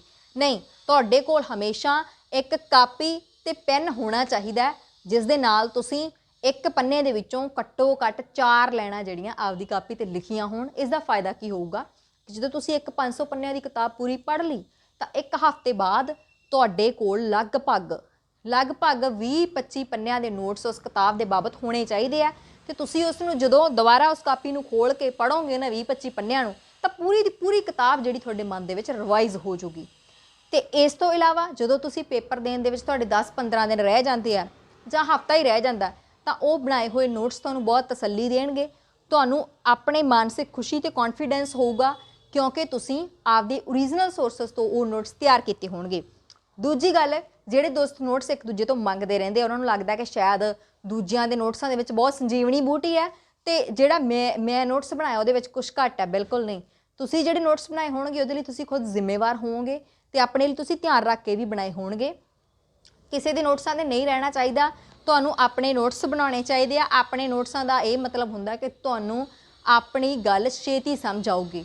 ਹੋ ਸਕਦਾ ਕਿਸੇ ਨੇ, ਜਿਵੇਂ ਕਿ ਮੇਰਾ ਢੰਗ ਹੈ ਇਹ ਪੜ੍ਹਨ ਦਾ, ਕਿ ਮੈਂ ਜਦੋਂ ਛੋਟੇ ਨੋਟਸ ਬਣਾਉਣੇ ਹੁੰਦੇ ਆ ਤਾਂ ਭਾਈ ਵੀਰ ਸਿੰਘ ਲਿਖ ਕੇ ਉਹਨਾਂ ਦੇ ਜਨਮ ਦਾ ਸਾਲ ਲਿਖ ਦਿੰਦੀ ਹਾਂ। ਅਗਲਾ ਹੁੰਦਾ ਉਹਨਾਂ ਦਾ ਜਦੋਂ ਉਹਨਾਂ ਨੇ ਪਹਿਲੀ ਕਿਤਾਬ ਲਿਖੀ, ਅਗਲਾ ਹੁੰਦਾ ਜਦੋਂ ਉਹਨਾਂ ਨੂੰ ਸਾਹਿਤ ਅਕਾਦਮੀ ਦਾ ਅਵਾਰਡ ਮਿਲਿਆ। ਤਾਂ ਇਹ ਮੈਨੂੰ ਪਤਾ ਕਿ ਮੈਂ ਇਹ ਸੰਨ ਕਿਸ ਤਰੀਕੇ ਨਾਲ ਲਿਖੇ ਆ, ਤਾਂ ਤੁਹਾਡੇ ਦੋਸਤ ਨੂੰ ਪਤਾ ਹੋਊਗਾ ਜਿਸ ਨੇ ਨੋਟਸ ਬਣਾਏ ਆ। ਤਾਂ ਇਸ ਤਰ੍ਹਾਂ ਤੁਸੀਂ ਆਪਣੇ ਤਰੀਕੇ ਇਜਾਦ ਕਰੋ, ਆਪਣੇ ਤਰੀਕਿਆਂ ਦੇ ਨਾਲ ਨੋਟਸ ਵੱਖ-ਵੱਖ। ਭਲਾ ਤੁਸੀਂ ਰੰਗੀਨ ਪੈਨਸਲਾਂ ਦੇ ਨਾਲ, ਰੰਗੀਨ ਪੈਨ ਦੇ ਨਾਲ ਬਣਾਓ, ਜਿਵੇਂ ਵੀ ਤੁਹਾਡੇ ਮਨ ਨੂੰ ਚੰਗਾ ਲੱਗਦਾ, ਲੇਕਿਨ ਨੋਟਸ ਤੁਹਾਡੇ ਕੋਲੇ ਜ਼ਰੂਰ ਬਣੇ ਹੋਣੇ ਚਾਹੀਦੇ ਆ, ਤਾਂ ਕਿ ਤੁਸੀਂ ਮੰਨ ਲਓ ਅੱਜ ਨੈਟ ਦਾ ਪੇਪਰ ਦਿੱਤਾ, 2 ਸਾਲਾਂ ਬਾਅਦ ਸਰਕਾਰ ਦੇ ਮਨ ਮਿਹਰ ਪੈ ਜੇ, ਹੋ ਸਕਦਾ ਪ੍ਰੋਫੈਸਰ ਭਰਤੀ ਨਿਕਲੇ ਆਵੇ, ਤਾਂ ਤੁਹਾਨੂੰ ਉਦੋਂ ਉਨਾ ਪੜ੍ਹਨ ਦੀ ਲੋੜ ਨਹੀਂ ਹੋਊਗੀ ਜਿੰਨਾ ਬਾਕੀ ਲੋਕ ਪੜ੍ਹ ਰਹੇ ਹੋਣਗੇ ਜਿਨ੍ਹਾਂ ਨੇ ਨੋਟਸ ਨਹੀਂ ਬਣਾਏ। ਦੋਸਤੋ, ਅਗਲੀ ਗਲਤੀ ਜਿਹੜੀ ਉਹ ਬੜੀ ਹਾਸੋਹੀਣੀ ਗਲਤੀ ਹੈ, ਜਿਹੜੀ ਕਿ ਮੈਨੂੰ ਲੱਗਦਾ ਹੁੰਦਾ ਕਿ ਬਹੁਤ ਸਾਰੇ ਵਿਦਿਆਰਥੀ ਭੋਲੇਪਨ ਦੇ ਵਿੱਚ ਕਰ ਰਹੇ ਆ। ਉਹ ਹੈ ਜੀ ਦੁਨੀਆ ਭਰ ਦੇ ਸਾਰੇ ਪੇਪਰਾਂ ਦੀ ਤਿਆਰੀ ਕਰਨਾ। ਮੈਂ ਉਹਨਾਂ ਲੋਕਾਂ ਨੂੰ ਸ਼ਕਤੀਮਾਨ ਕਹਾਂਗੀ, ਕਿਉਂਕਿ ਉਹਨਾਂ ਦੇ ਵਿੱਚ ਜਾਂ ਤਾਂ ਬਹੁਤ ਜ਼ਿਆਦਾ ਕੌਨਫੀਡੈਂਸ ਹੈ ਤੇ ਜਾਂ ਫਿਰ ਉਹਨਾਂ ਨੂੰ ਕਿਸੇ ਨੇ ਬਿਲਕੁਲ ਵੀ ਗਾਈਡੈਂਸ ਨਹੀਂ ਦਿੱਤੀ ਕਿ ਉਹ ਜਿਹੜਾ ਵੀ ਪੇਪਰ ਆ ਰਿਹਾ, ਚਾਹੇ ਉਹ ਪਟਵਾਰੀ ਦਾ ਪੇਪਰ ਆ ਰਿਹਾ, ਚਾਹੇ ਸਬ ਇੰਸਪੈਕਟਰ ਦਾ ਪੇਪਰ ਆ ਰਿਹਾ, ਚਾਹੇ ਉਹ ਸਟੈਨੋ ਦਾ ਪੇਪਰ ਆ ਰਿਹਾ, ਚਲੋ ਸਟੈਨੋ ਵਾਲਾ ਪੇਪਰ ਤਾਂ ਜਿਨ੍ਹਾਂ ਨੇ ਸਟੈਨੋਗ੍ਰਾਫੀ ਦਾ ਕੋਰਸ ਕੀਤਾ ਉਹੀ ਦੇ ਸਕਦੇ ਆ। ਇਸ ਤੋਂ ਇਲਾਵਾ BA ਪੱਧਰ ਤੇ ਜਿੰਨੇ ਵੀ ਪੇਪਰ ਆ ਰਹੇ ਆ ਸਾਰੇ ਤੁਹਾਡੇ ਲਈ ਨਹੀਂ ਬਣੇ ਹੋਏ। ਤੁਹਾਨੂੰ ਇਹ ਗੱਲ ਆਪਣੇ ਮਨ 'ਚ ਰੱਖਣੀ ਪਊਗੀ ਕਿ ਸਾਰੇ ਪੇਪਰਾਂ ਲਈ ਤੁਸੀਂ ਨਹੀਂ ਬਣੇ ਹੋਏ। ਜਿਵੇਂ ਮੈਂ ਪਹਿਲਾਂ ਵੀ ਉਦਾਹਰਨ ਦਿੱਤੀ ਹੈ, ਪਹਿਲਾਂ ਵੀ ਤੁਹਾਨੂੰ ਕਿਹਾ ਕਿ ਤੁਹਾਨੂੰ ਆਪਾ ਪਹਿਚਾਨਣਾ ਚਾਹੀਦਾ, ਇਸ ਤਰ੍ਹਾਂ ਤੁਹਾਨੂੰ ਵੀ ਆਪਣਾ ਮੂਲ ਜਿਹੜਾ ਪਛਾਣਨਾ ਚਾਹੀਦਾ ਕਿ ਤੁਹਾਡੇ ਸਕਿੱਲ ਕਿੱਥੇ ਪਏ ਆ। ਕੀ ਤੁਸੀਂ ਵਧੀਆ ਟੀਚਰ ਬਣ ਸਕਦੇ ਹੋ, ਕੀ ਤੁਸੀਂ ਵਧੀਆ ਕਲਰਕ ਬਣ ਸਕਦੇ ਹੋ, ਕੀ ਤੁਸੀਂ ਵਧੀਆ ਟ੍ਰੇਨਰ ਬਣ ਸਕਦੇ ਹੋ, ਕੀ ਤੁਸੀਂ ਕੋਈ ਹੋਰ ਫੀਲਡ ਵਾਲੀ ਜੌਬ ਕਰ ਸਕਦੇ ਹੋ। ਤਾਂ ਪਹਿਲਾਂ ਆਪਦੇ ਆਪ ਨੂੰ ਪਛਾਣੋ, ਫਿਰ ਉਸ ਪੇਪਰ ਦੀ ਤਿਆਰੀ ਕਰਨ ਲੱਗੋ। ਇਸ ਦੇ 2-3 ਨੁਕਸਾਨ ਜਿਹੜੇ ਤੁਹਾਨੂੰ ਵੱਡੇ ਹੋ ਜਾਂਦੇ ਆ। ਸਭ ਤੋਂ ਪਹਿਲਾ ਨੁਕਸਾਨ ਤਾਂ ਇਹ ਹੁੰਦਾ ਕਿ ਜਦੋਂ ਅਸੀਂ ਸਾਰੇ ਪੇਪਰਾਂ ਦੀ ਤਿਆਰੀ ਕਰਦੇ ਹਾਂ ਤਾਂ ਉਦੋਂ ਅਸੀਂ ਕੋਈ ਪੇਪਰ ਵੀ ਪਾਸ ਨਹੀਂ ਕਰ ਪਾਉਂਦੇ। ਸਿਆਣੇ ਕਹਿੰਦੇ ਸੀ ਕਿ 2 ਬੇੜੀਆਂ ਦੇ ਵਿੱਚ ਪੈਰ ਰੱਖਣ ਵਾਲਾ ਡੁੱਬ ਜਾਂਦਾ, ਲੇਕਿਨ ਸਾਡੇ ਕੋਲੇ ਪੈਰ ਤਾਂ 2 ਹੀ ਹੈ, ਪਰ ਸਾਡੇ ਵਿਦਿਆਰਥੀਆਂ ਨੇ ਰੱਖੇ ਬਹੁਤ ਬੇੜੀਆਂ ਦੇ ਵਿੱਚ ਹੋਏ ਆ, ਔਰ ਕਿਸ ਤਰ੍ਹਾਂ ਮੈਨੇਜ ਕਰ ਰਹੇ ਆ ਇਹ ਉਹੀ ਜਾਣਦੇ ਆ। ਤਾਂ ਤੁਸੀਂ ਵੇਖਿਆ ਹੋਊਗਾ ਕਿ ਤੁਹਾਡੇ ਆਸ-ਪਾਸ ਜਿਨ੍ਹਾਂ ਨੇ ਬਹੁਤ ਸਾਰੇ ਪੇਪਰ ਦਿੱਤੇ ਉਹਨਾਂ ਦੇ ਵਿੱਚੋਂ ਕਿਸ ਦਾ ਤੁੱਕਾ ਲਾ ਕੇ ਤਾਂ ਇੱਕ ਅੱਧਾ ਪੇਪਰ ਕਲੀਅਰ ਹੋ ਜੇ ਤਾਂ ਹੋ ਜੇ, ਨਹੀਂ ਤਾਂ ਜਿਹੜੇ ਆਪਦੀ એનર્ਜੀ ਸਾਰੇ ਪੇਪਰਾਂ ਦੇ ਵਿੱਚ ਖਪਤ ਕਰ ਦਿੰਦੇ ਆ ਉਹਨਾਂ ਦਾ ਬਹੁਤ ਨੁਕਸਾਨ ਹੁੰਦਾ ਏ। ਦੂਜਾ ਨੁਕਸਾਨ ਉਹਨਾਂ ਦਾ ਇਹ ਹੋ ਜਾਂਦਾ ਕਿ ਉਹ ਨਿਰਾਸ਼ਾ ਦੇ ਵਿੱਚ ਚਲੇ ਜਾਂਦੇ ਆ। ਉਹਨਾਂ ਨੂੰ ਲੱਗਦਾ ਕਿ ਸ਼ਾਇਦ ਅਸੀਂ ਪੇਪਰ ਪਾਸ ਕਰਨ ਜੋਗੇ ਹੈ ਹੀ ਨਹੀਂ, ਜਾਂ ਸਾਡੇ ਵਿੱਚ ਬਹੁਤ ਜ਼ਿਆਦਾ ਕਮੀ ਹੈ, ਤਾਂ ਉਹ ਬਹੁਤ ਜ਼ਿਆਦਾ ਡਿਪਰੈਸ਼ਨ 'ਚ ਵੀ ਚਲੇ ਜਾਂਦੇ ਆ। ਦੋਸਤੋ, ਕਮੀ ਤੁਹਾਡੇ ਵਿੱਚ ਨਹੀਂ ਹੈ, ਕਮੀ ਤੁਹਾਡੀ ਪਲੈਨਿੰਗ ਦੇ ਵਿੱਚ ਹੈ। ਕਿਉਂਕਿ ਸਾਨੂੰ ਪੇਪਰ ਦੀ ਤਿਆਰੀ ਕਰਦੇ ਸਮੇਂ ਇਹ ਚੂਜ਼ ਹੀ ਬਣਨਾ ਪੈਂਦਾ ਹੈ ਕਿ ਕੀ ਪੜ੍ਹਨਾ ਹੈ। ਜਦੋਂ ਕੀ ਪੜ੍ਹਨਾ ਸਾਨੂੰ ਪਤਾ ਲੱਗ ਗਿਆ ਤਾਂ ਸਾਨੂੰ ਇਹ ਪਤਾ ਹੋਣਾ ਚਾਹੀਦਾ ਕਿ ਕਿਵੇਂ ਪੜ੍ਹਨਾ ਹੈ। ਤਾਂ ਇਸ ਲਈ ਜਿਹੜੀ ਤੁਸੀਂ ਪੜ੍ਹਾਈ ਕੀਤੀ ਹੈ, ਪਹਿਲੀ ਤਾਂ ਮੈਂ ਤੁਹਾਨੂੰ ਇਹੀ ਸਲਾਹ ਦੇਵਾਂਗੀ ਕਿ ਜਿਹੜੀ ਤੁਸੀਂ ਪੜ੍ਹਾਈ ਕੀਤੀ ਹੋਈ ਆ ਉਸ ਦੇ ਨਾਲ ਸੰਬੰਧਿਤ ਹੀ ਪੇਪਰ ਦੇਣ ਦੀ ਤਿਆਰੀ ਕਰੋ। ਤੇ ਇਸ ਤੋਂ ਇਲਾਵਾ ਜੇਕਰ ਤੁਸੀਂ ਮੰਨ ਲਓ ਪੜ੍ਹਾਈ ਕੋਈ ਗਲਤ ਕਰ ਬੈਠੇ ਹੋ, ਮੰਨ ਲਓ ਕੋਈ B.Ed ਕਰ ਬੈਠਾ ਹੈ ਪਰ ਹੁਣ ਉਸ ਦਾ ਕੋਈ ਮਨ ਨਹੀਂ ਕਿ ਉਹ ਟੀਚਰ ਬਣੇ, ਤੇ ਉਸਨੇ ਕੋਈ ਹੋਰ ਪੇਪਰ ਦੇਣ ਦੀ ਜਾਂ ਕਿਸੇ ਹੋਰ ਫੀਲਡ ਦੇ ਵਿੱਚ ਜਾਣ ਦੀ ਸੋਚ ਲਈ ਹੈ, ਤਾਂ ਉਸ ਨੂੰ ਉਸੇ ਇੱਕ ਪੇਪਰ ਤੇ ਫੋਕਸ ਕਰ ਲੈਣਾ ਚਾਹੀਦਾ ਹੈ। ਤਾਂ ਜਿਵੇਂ ਪਹਿਲਾਂ ਕਿਹਾ, 99 ਚੀਜ਼ਾਂ ਨੂੰ ਨਾ ਕਰਕੇ ਇੱਕ ਚੀਜ਼ ਨੂੰ ਹਾਂ ਕਰੋ, ਤਾਂ ਹੀ ਤੁਹਾਡਾ ਫੋਕਸ ਹੋ ਸਕਦਾ ਹੈ। ਤਾਂ ਇਸ ਲਈ ਜਿਹੜੇ ਵਿਦਿਆਰਥੀ ਜਾਂ ਜਿਹੜੇ ਤੁਹਾਡੇ ਭੈਣ ਭਰਾ ਵੱਡੇ ਛੋਟੇ ਇਹ ਗਲਤੀ ਕਰ ਰਹੇ ਹੈ, ਉਹਨਾਂ ਮੂਹਰੇ ਹੱਥ ਜੋੜ ਕੇ ਬੇਨਤੀ ਕਰੋ ਕਿ ਤੁਸੀਂ ਕਿਸੇ ਇੱਕ ਪੇਪਰ ਤੇ ਟਿਕ ਜਾਓ, ਤਾਂ ਕਿ ਤੁਹਾਡੀ એનર્ਜੀ ਵੀ ਵੇਸਟ ਨਾ ਹੋਵੇ ਤੇ ਤੁਹਾਨੂੰ ਮਾਨਸਿਕ ਤੌਰ ਤੇ ਤੁਹਾਨੂੰ ਪਰੇਸ਼ਾਨੀ ਵੀ ਨਾ ਹੋਵੇ। ਕਿਉਂਕਿ ਪੂਰਾ ਪੰਜਾਬ ਅੱਜ ਕੱਲ੍ਹ 2 ਚੀਜ਼ਾਂ ਹੀ ਕਰ ਰਿਹਾ, ਜਾਂ ਤਾਂ ਕੋਈ IELTS ਕਰ ਰਿਹਾ ਤੇ ਜਾਂ ਫਿਰ ਕੋਈ ਵੱਖਰੇ ਪੇਪਰਾਂ ਦੀ ਤਿਆਰੀ ਕਰ ਰਿਹਾ। ਤੇ ਤੁਹਾਨੂੰ ਪਤਾ ਕਿ ਸਰਕਾਰ ਜਦੋਂ ਪੋਸਟਾਂ ਕੱਢਦੀ ਹੈ ਤਾਂ ਬਹੁਤ ਲਿਮਟਿਡ ਕੱਢਦੀ ਹੈ, ਹਾਲਾਂਕਿ ਇਹ ਸਰਕਾਰ ਦੀ ਨਾਕਾਮੀ ਹੈ, ਪਰ ਫਿਰ ਵੀ ਸਾਨੂੰ ਉਹਨਾਂ ਲਿਮਟਿਡ ਪੋਸਟਾਂ ਦੇ ਵਿੱਚ ਫਿੱਟ ਹੋਣ ਦੇ ਲਈ ਆਮ ਵਿਦਿਆਰਥੀਆਂ ਨਾਲੋਂ ਜ਼ਿਆਦਾ ਮਿਹਨਤ ਕਰਨੀ ਹੀ ਪਊਗੀ। ਤੇ ਜਦੋਂ ਤੁਸੀਂ ਬਹੁਤ ਜ਼ਿਆਦਾ ਮਿਹਨਤ ਕਰਕੇ ਸਫਲ ਹੋ ਜਾਓਗੇ ਤਾਂ ਫਿਰ ਸਮਾਜ ਦੇ ਵਿੱਚ ਜ਼ਰੂਰ ਇਹ ਮੈਸੇਜ ਜਾਊਗਾ ਕਿ ਹਾਂ, ਪੰਜਾਬ ਦੇ ਵਿੱਚ ਵੀ ਸਫਲ ਹੋਇਆ ਜਾ ਸਕਦਾ। ਕਿ ਤੁਸੀਂ ਜਿਹੜੇ ਸਮਾਜ ਦਾ ਇੱਕ ਸਮਝਦਾਰ ਵਰਗ ਹੋ, ਤਾਂ ਤੁਹਾਨੂੰ ਇਹ ਲੋੜ ਹੈ ਕਿ ਤੁਸੀਂ ਨਿਰਾਸ਼ਾ ਦੇ ਆਲਮ ਦੇ ਵਿੱਚੋਂ ਲੋਕਾਂ ਨੂੰ ਕੱਢੋ। ਤਾਂ ਇਸ ਲਈ ਮੈਂ ਚਾਹਾਂਗੀ ਕਿ ਜਿਹੜੇ ਦੋਸਤ ਬਹੁਤ ਮਿਹਨਤ ਕਰ ਰਹੇ ਆ ਉਹਨਾਂ ਦੀ ਮਿਹਨਤ ਪੱਲੇ ਪਵੇ ਤੇ ਪੂਰੇ ਸਮਾਜ 'ਚ ਮੈਸੇਜ ਜਾਵੇ ਕਿ ਪੰਜਾਬ ਜਿਹੜਾ ਹੈ ਅੱਜ ਵੀ ਰਹਿਣਯੋਗ ਥਾਂ ਹੈਗੀ ਹੈ। ਜਿਹੜੀ ਨਿਰਾਸ਼ਾ ਸਾਡੇ 'ਚ ਫੈਲਾ ਦਿੱਤੀ ਗਈ ਹੈ ਕਿ ਪੰਜਾਬ ਹੁਣ ਰਹਿਣਯੋਗ ਨਹੀਂ ਬਚਿਆ ਜਾਂ ਸਿਰਫ ਇੱਥੇ ਕਿਸੇ ਦਾ ਕੁਛ ਨਹੀਂ ਹੋ ਸਕਦਾ। ਵਿਦਿਆਰਥੀ ਸਾਥੀਓ, ਸਭ ਤੋਂ ਲਾਸਟ ਤੇ ਪਰ ਬਹੁਤ ਇੰਪੋਰਟੈਂਟ ਗੱਲ ਜਾਂ ਗਲਤੀ ਜਿਹੜੀ ਤੁਸੀਂ ਕਰਦੇ ਹੋ ਉਹ ਹੈ ਰਿਵੀਜ਼ਨ ਨਾ ਕਰਨਾ। ਮੰਨ ਲਓ ਤੁਹਾਨੂੰ ਪਤਾ ਹੈ ਕਿ ਅੱਜ ਤੋਂ 6 ਮਹੀਨਿਆਂ ਬਾਅਦ ਕੋਈ ਪੇਪਰ ਹੋ ਰਿਹਾ, ਬਿਲਕੁਲ ਤੁਸੀਂ ਪਲਾਨ ਬਣਾ ਕੇ ਤਿਆਰੀ ਕਰ ਲਈ ਹੈ, ਬਹੁਤ ਜ਼ਿਆਦਾ ਮਿਹਨਤ ਕੀਤੀ ਹੈ, ਨੋਟਸ ਵੀ ਬਣਾਏ ਹੈ, ਪਰ ਜੇ ਤੁਸੀਂ ਰਿਵੀਜ਼ਨ ਨਹੀਂ ਕੀਤੀ ਤਾਂ ਤੁਹਾਡਾ ਦਿਮਾਗ ਹੌਲੀ ਹੌਲੀ 6 ਮਹੀਨੇ ਪਹਿਲਾਂ ਪੜ੍ਹੀ ਹੋਈ ਗੱਲ ਨੂੰ ਭੁੱਲਦਾ ਜਾਊਗਾ। ਇਸ ਲਈ ਇਹ ਜ਼ਰੂਰੀ ਹੈ ਕਿ ਤੁਸੀਂ ਇੱਕ ਹਫ਼ਤੇ ਬਾਅਦ ਇੱਕ ਹਫ਼ਤੇ ਦਾ ਪੜ੍ਹਿਆ ਉਸ ਦੀ ਰਿਵੀਜ਼ਨ ਕਰੋ, 15 ਦਿਨਾਂ ਬਾਅਦ 15 ਦਿਨਾਂ ਦੇ ਵਿੱਚ ਪੜ੍ਹਿਆ ਉਸ ਦੀ ਰਿਵੀਜ਼ਨ ਕਰੋ, ਮਹੀਨੇ ਬਾਅਦ ਰਿਵੀਜ਼ਨ ਕਰੋ। ਤੇ ਜਦੋਂ ਮੈਂ ਕਿਹਾ ਸੀ ਪ੍ਰੀਵੀਅਸ ਈਅਰ ਕੁਐਸਚਨਸ ਪੇਪਰ, ਇਸੇ ਤਰ੍ਹਾਂ ਤੁਹਾਡੇ ਕੋਲੇ ਬਾਜ਼ਾਰ ਦੇ ਵਿੱਚ ਤੁਹਾਨੂੰ ਮਾਡਲ ਟੈਸਟ ਪੇਪਰ ਵੀ ਮਿਲ ਜਾਂਦੇ ਆ। ਤਾਂ ਰਿਵੀਜ਼ਨ ਕਰਨ ਦਾ ਇੱਕ ਇਹ ਵੀ ਢੰਗ ਹੁੰਦਾ ਕਿ ਤੁਸੀਂ ਹਰ ਹਫ਼ਤੇ ਪੇਪਰ ਦੇ ਕੇ ਵੇਖੋ ਤੇ ਬਿਲਕੁਲ ਉਸ ਨੂੰ ਉਸੇ ਤਰ੍ਹਾਂ ਸੀਰੀਅਸ ਹੋ ਕੇ ਇਮਾਨਦਾਰੀ ਨਾਲ ਦੇ ਕੇ ਵੇਖੋ। ਤਾਂ ਇਹ ਵੀ ਤੁਹਾਡੀ ਇੱਕ ਰਿਵੀਜ਼ਨ ਦਾ ਢੰਗ ਹੋਊਗਾ। ਜਦੋਂ ਤੁਸੀਂ ਕਿਸੇ ਗੱਲ ਨੂੰ ਵਾਰ-ਵਾਰ ਪੜ੍ਹਦੇ ਹੋ, ਵਾਰ-ਵਾਰ ਆਪਦੇ ਦਿਮਾਗ ਨੂੰ ਸੰਕੇਤ ਦਿੰਦੇ ਹੋ ਉਸ ਗੱਲ ਦਾ, ਤਾਂ ਇਹਦਾ ਮਤਲਬ ਇਹ ਹੁੰਦਾ ਕਿ ਉਹ ਗੱਲ ਤੁਹਾਡੇ ਦਿਮਾਗ ਦੇ ਵਿੱਚ ਫਿੱਟ ਬੈਠ ਰਹੀ ਹੈ। ਕਈ ਵਿਦਿਆਰਥੀ ਸਾਥੀਆਂ ਨੇ ਬਹੁਤ ਇੰਪੋਰਟੈਂਟ ਚੀਜ਼ਾਂ ਪੜ੍ਹੀਆਂ ਹੁੰਦੀਆਂ ਪਰ ਪੇਪਰ ਦੇ ਵਿੱਚ ਜਾ ਕੇ ਉਹ ਭੁੱਲ ਜਾਂਦੇ ਆ। ਇਹਦਾ ਕਾਰਨ ਇਹੀ ਹੁੰਦਾ ਕਿ ਉਹਨਾਂ ਨੇ ਰਿਵਾਈਜ਼ ਨਹੀਂ ਕੀਤਾ ਹੁੰਦਾ। ਅਕਸਰ ਤੁਸੀਂ ਪੇਪਰ ਤੋਂ ਬਾਹਰ ਆ ਕੇ ਵਿਦਿਆਰਥੀਆਂ ਨੂੰ ਇਹ ਕਹਿੰਦੇ ਸੁਣਿਆ ਹੋਊਗਾ ਕਿ ਇਹ ਤਾਂ ਮੈਂ ਪੜ੍ਹਿਆ ਸੀ ਪਰ ਮੇਰੇ ਦਿਮਾਗ 'ਚ ਉਸ ਵਕਤ ਨਹੀਂ ਆਇਆ। ਤਾਂ ਇਹਦਾ ਕਾਰਨ ਇਹ ਹੁੰਦਾ ਕਿ ਉਸ ਨੇ ਉਹਦੀ ਰਿਵੀਜ਼ਨ ਨਹੀਂ ਕੀਤੀ ਹੁੰਦੀ। ਤੇ ਕੁਝ ਕੁ ਗੱਲਾਂ ਹੋਰ ਨੇ, ਜਿਵੇਂ ਕਿ ਅਸੀਂ ਜਿਹੜਾ ਸੋਚਾਂ ਦੇ ਵਿੱਚ ਬਹੁਤ ਚੀਜ਼ਾਂ ਨੂੰ ਬਰਬਾਦ ਕਰ ਦਿੰਦੇ ਹਾਂ। ਸਾਨੂੰ ਲੱਗਦਾ ਕਿ ਫਲਾਨਾ ਬਹੁਤ ਜ਼ਿਆਦਾ ਪੜ੍ਹ ਰਿਹਾ ਹੋਊਗਾ, ਉਹ ਪੜ੍ਹ ਰਿਹਾ ਹੋਊਗਾ ਜਾਂ ਮੇਰਾ ਦਿਮਾਗ ਘੱਟ ਹੈ ਜਾਂ ਮੈਂ ਤਾਂ ਪਾਸ ਹੋ ਹੀ ਨਹੀਂ ਸਕਦੀ, ਜਾਂ ਅਸੀਂ ਫੋਨ ਲਾ ਲਾ ਕੇ ਜਾਂ ਮਿਲ ਕੇ ਦੋਸਤਾਂ ਨੂੰ ਇੱਕ ਦੂਜੇ ਤੋਂ ਪੁੱਛਦੇ ਰਹਿੰਦੇ ਹਾਂ ਕਿ ਤੂੰ ਕੀ ਪੜ੍ਹ ਰਿਹਾ, ਤੂੰ ਕਿਵੇਂ ਪੜ੍ਹ ਰਿਹਾ।